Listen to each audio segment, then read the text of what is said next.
Welcome to another fresh edition of Poly Playbook. We're serving up all the hot action, cool plays, and everything in between for Cal Poly Athletics. I'm Connor McCarthy. I'm Nate Edelman. I'm Brian Strong. Poly Playbook starts now. Who do you think will win the Super Bowl this year? I think the Patriots are going to win. Hi, I'm Joe Schutz, and I'm here at Spanos Stadium. I'm Megan Healy here at Staples Center. Myself will be taking on Sierra Highland, best pitcher in Big West softball history. Let's see how this goes. Tune in every week to Poly Playbook, right here on Mustang News. Hello and welcome to another fresh edition of Poly Playbook. We're serving up all the hot action, cool plays, and everything in between for Cal Poly Athletics. I'm Nate Edelman. And I'm Joe Schutz. And this Poly Playbook will be a little different as Joe and I are both seniors and this is our last show. The show will have very little script as we recap our favorite moments and memories of this year in Cal Poly sports. So without further ado, Poly Playbook starts now. 3 members of the Cal Poly baseball team were selected during the Major League Baseball draft. Junior center fielder Alex McKenna went to the Astros late in the 4th round. Junior catcher Nick Meyer went to the Mets in the 6th round. And junior shortstop Kyle Maricons went to the Nationals in the 24th round. On the road to the draft, all 3 players turned in strong seasons. McKenna was selected to the NCAA Division I All-American 3rd team after hitting .401 in conference with only 1 error in 155 chances. Meyer led the team in overall batting with .33, while Maricons hit .05. That's a lot of stats. To add, cross-country and track superstar Swarnjeet Boyle and indoor-outdoor volleyball star Taylor Nelson were selected as Cal Poly's male and female for the school year. The awards were presented on the annual night of the Mustang in Chumash Auditorium. Boyle finished 10th place in the NCAA West Region qualifier, and Nelson led the Big West in assists last fall. Well-deserved, too. Great athletes right there. Absolutely. This soccer athlete is said to be the most sought-after goalkeeper in the nation next year. Reporter Joe Schutz, myself, found out why. I fully expect Simon to be our starter, to be our captain, and to be one of the best goalkeepers in the country. Senior goalkeeper Simon Bomey is gearing up for his last season with the Mustangs, and men's soccer head coach Steve Sampson holds this high expectation for the starting captain. Coach Sampson says Bomey has matured into the goalie position. Tremendous shot-stopping abilities, his ability to distribute the ball and play out of the back, but it's really those game-saving shots that he has the ability to stop that makes him so very special. Last season, Bomey recorded a combined 62 saves and stopped 76% of the shots on goal for the 16 games he played and started. He says it takes a certain mentality to play the position. If you have stuff in the back of your head all the time from the previous play, you're not going to focus on the next ball and make that next important save. So, long story short, I guess have short-term memory is pretty important to be a goalkeeper.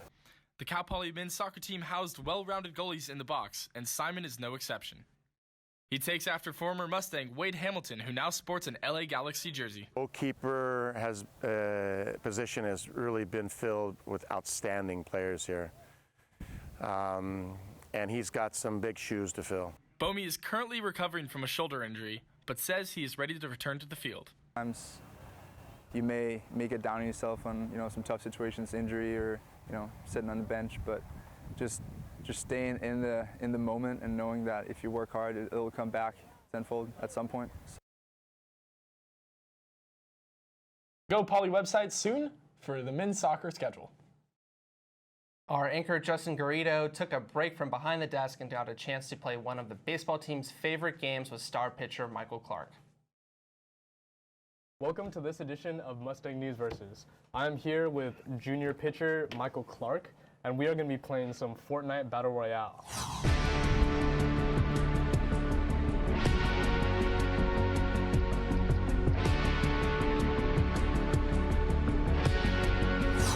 I hear Fortnite is a pretty big thing for the baseball team. Yeah, especially like on the road trips, because we're getting back to the hotel pretty late, so we don't really have much to do. So we usually just relax and play some Fortnite together. Do you have like an ideal squad that you would be playing with? Yeah, it'd probably be me, a senior, Elijah Skips, and then 2 freshmen. Yeah, I know it's tough to say, but. Taylor Dollard and Dylan Villalobos. Do you guys play a lot together? Yeah, usually every day after practice until we usually go to sleep. And now we have Francisco, one of our wonderful freshmen. out here previewing the World Cup this summer. What's going on, Francisco? Well, Nate and Joe, the World Cup is about to take over the sporting world, and I'm here to preview the World Cup. While the United States may not be in the World Cup, that doesn't mean it isn't must-watch. So here's my pre-World Cup starting 11. So at goalkeeper, we have David De Gea of Spain. David De Gea has been a wonderful goalkeeper for Manchester United. At left back, we have Danny Rose, the England's defender, has been absolutely pivotal to Tottenham's recent success in many years. In addition, while he has had many injuries, doesn't mean he's going to be playing a pivotal role. So we have Diego Godin and Sergio Ramos from Uruguay and Spain as my top center backs. So while Godin and Ramos may be rivals on the pitch when they play for Atletico and Real Madrid, they're both key players, and Godin might be one of Uruguay's keys to making a deep run in the tournament. At right back, we have Joshua Kimmich. The Bayern Munich right back has been voted as the top right back in Germany's Bundesliga. Meanwhile, at defensive mid, we have N'Golo Kante right here. N'Golo Kante has been one of the greatest assets for Chelsea in the season. It has probably been one of the few highlights. We have Kevin De Bruyne at center mid, probably the all-around package outside of Mohamed Salah, Messi, and Cristiano Ronaldo, which we'll get to in a bit. He's probably the best player in the world. And we have Philippe Coutinho of Brazil, the Paris Saint-Germain midfielder, has played a pivotal role into PSG's recent successes. And at top, if you've been paying attention to soccer all season, it's Salah, Messi, and Ronaldo. Those three have been on fire, especially Mohamed Salah, who has broken off from the scene after seeing him transfer from Roma to Liverpool, helping Liverpool get to a Champions League final. Cristiano Ronaldo, Messi, really, what is there to say about them? They're like two of the best players. So if we go on to our next side, we'll be taking a look at my preview. So in this first section right here, I have Uruguay coming out of the top in Group A, taking out Portugal, the second place team in Group P. And while Portugal has Cristiano Ronaldo, that's literally pretty much all they have for the most part. Uruguay is going to move on. And then for my second matchup between France and Iceland, these two teams took on each other in Euro 2016. And I think it's going to be a similar story with France beating Iceland. In the quarterfinal matchup between Uruguay and France, Uruguay is going to come on. If we go on to our next section right here to see who Uruguay will face, Brazil and Mexico. As much as I love Mexico, my cielito lindo, I don't see them doing anything against Brazil. Brazil is going to take that win. England and Senegal. Senegal is going to surprise some people in the tournament, but honestly, with an England squad that's been primarily backed by Tottenham Hotspur players, it's no question. Between Brazil and England, I'm going Brazil. If we go on to the other side of the bracket right now, we'll be taking a look at Spain and Egypt. Again, Egypt, as much as they rely on Mohamed Salah, who's coming off an injury, it's Spain. Spain, previous world champions, very solid squad. Spain's going to take on Egypt. And probably my upset of the tournament between Argentina and Peru. While Argentina does rely heavily on Messi, I think Peru, as a fellow South American footballing nation, Peru is going to pull off an upset against the Argentines. Meanwhile, between Spain and Peru, as much as Peru has that spunk, I don't think they're going to be able to outlast Spain, and Spain's going to move on to the semifinals. And finally, for our last section right here, we have Germany and Costa Rica. While Costa Rica does have the phenomenal goalkeeper in Keylor Navas, Germany's back half with Joshua Kimmich and forwards like Mario Götze and Mario Gomez, Germany is going to be able to outplay Keylor Navas. And finally, we have Colombia and Belgium. And while Belgium is often touted as the dark horse, in almost every single World Cup, they're not going to be able to do it. The Colombia squad will have another quarterfinal run in them, but that quarterfinal run will come to an end against the Germans right here, as I have Germany moving on to the semifinals. Meanwhile, if we go to see who I believe will win the World Cup, in a South American matchup between Uruguay and Brazil, Brazil is going to be absolutely strong. Coutinho, Neymar, all those guys, you name them, Brazil has them, and they're going to be able to outclass a Uruguayan squad. And meanwhile, between Spain and Germany, it's going to be a rehash of 2010, where Spain is going to defeat Germany to move on to the finals. And to go and preview our third place matchup, Uruguay is going to be able to defeat the Germans. However, Brazil is my pick. The six-time, I'm calling them the six-time world champions at the end of the World Cup will be Brazil. Now, the World Cup begins this Thursday with a match between Russia and Saudi Arabia at 8 a.m. local time, and the World Cup will be taking place all this entire month. I, as a soccer fan, am absolutely excited. So, meanwhile, Joe, Nate, back to you guys. Wow, those were some really hot takes right there. I really learned a lot. That was more soccer I've learned in, I don't know, 2 minutes than I've learned maybe my whole life. Good for you, Nate. Going back to what we have to say, before our show, we asked our viewers to vote on the top 5 plays from fall, winter, and spring. We asked you guys to comment and vote, and let's take a look at the results. Some really great plays coming up.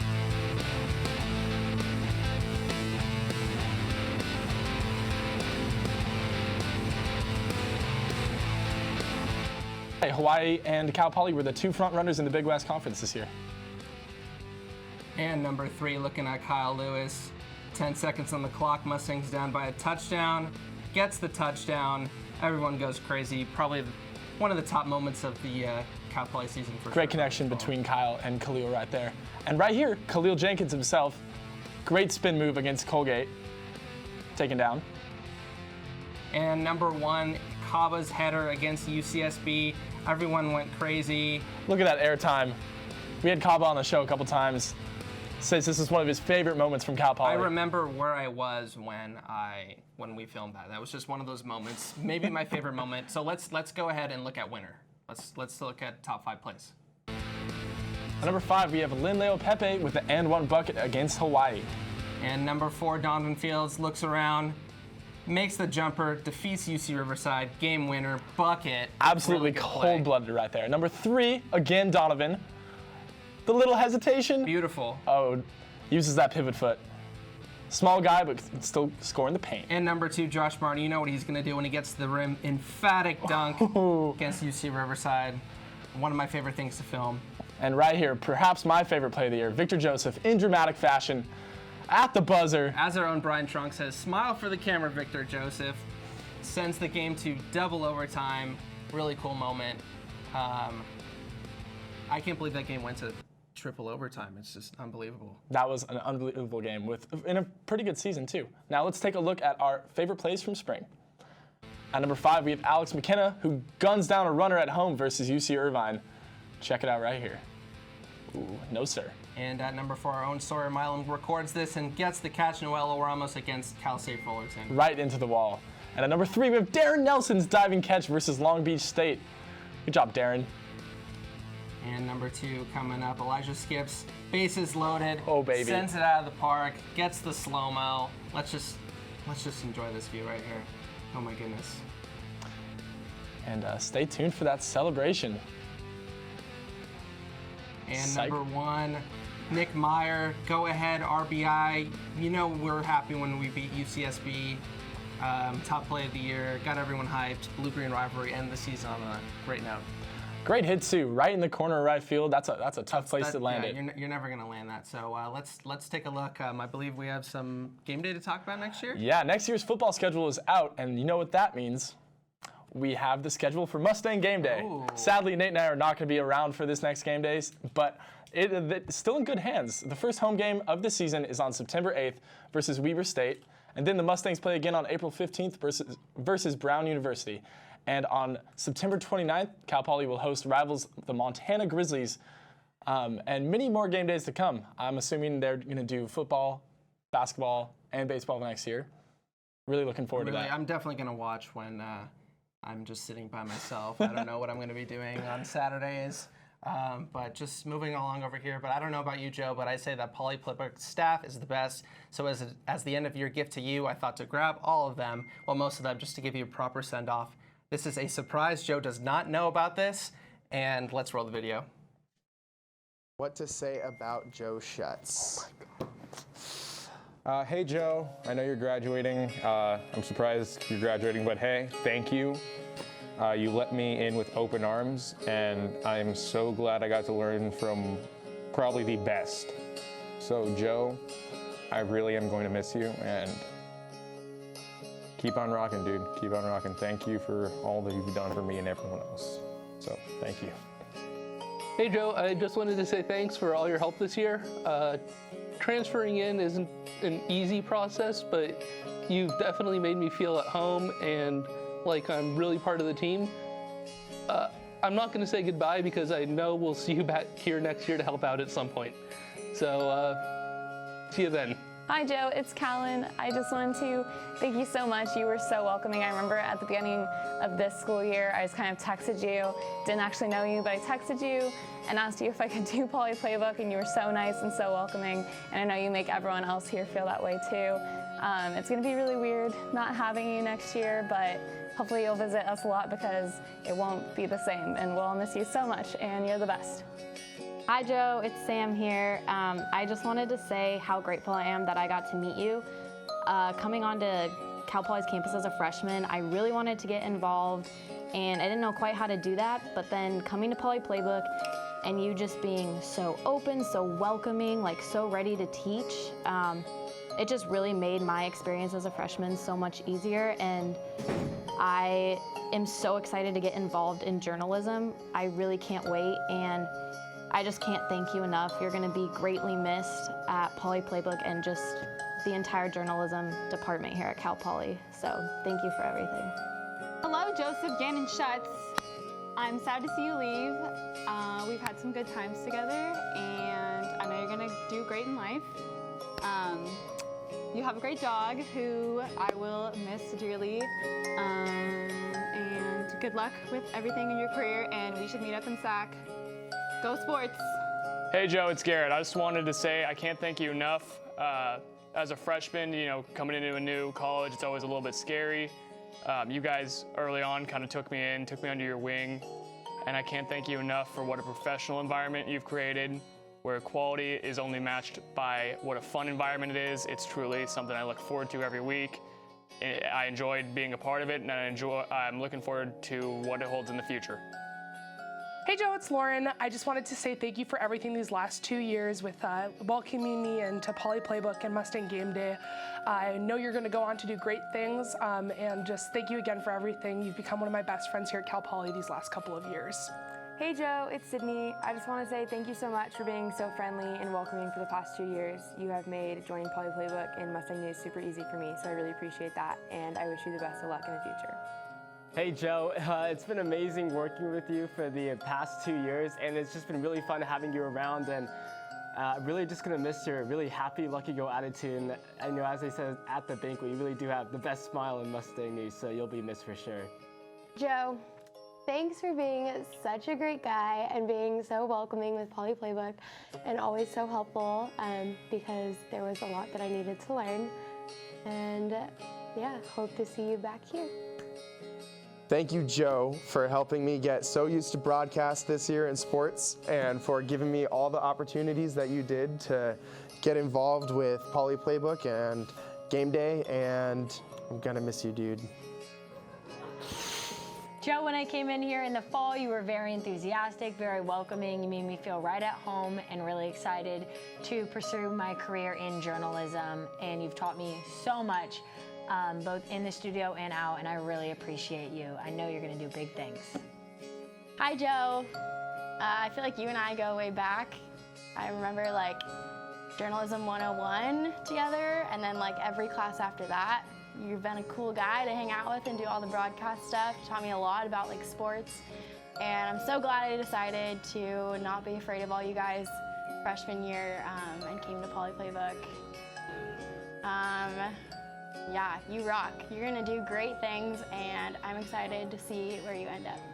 Hey Joe, it's me. Man, it has been one heck of a ride. I just remember when we started my freshman year back at Poly, when we had Poly Playbook. I remember that spring quarter when we first had to film something by each other, we got no audio for a whole baseball series, and it didn't work, but man, I can't thank you enough for how much we've been able to do together. Poly Playbook, Game Day, we've done it all. It's been one heck of a ride, and I'm gonna miss you when you're gone, man. You better come back for Game Day and Poly Playbook next year. But I think it's where you've been able to do, and you lay the groundwork, and I can't wait for the future. Thank you, Joe. Mamba out. So I hope you really liked that. Just thank you so much once again. I saw you enjoying the video. We had a great run here at Cal Poly. This is our last time on the desk. It's coming to an end. I can't believe it. Honestly, I can't believe it. Nate, I can't thank you enough for that, and all the people with Poly Playbook. You guys are some of my best friends ever. I couldn't have done this without any of you guys. Literally, the show is on your shoulders as well. I love all of you so much, and I had no idea that was a thing. And thanks for not letting me cry on camera. That's really cool. All right, well, I guess that is the wrap of the show. So That is all we have for Poly Playbook Sports Action this show, and you could follow us on Snapchat, of course, Twitter, and Facebook, or you could log into mustangnews.net for continuous Cal Poly sports coverage. I'm Nate Edelman. And I'm Joe Schutz. Have a great finals week.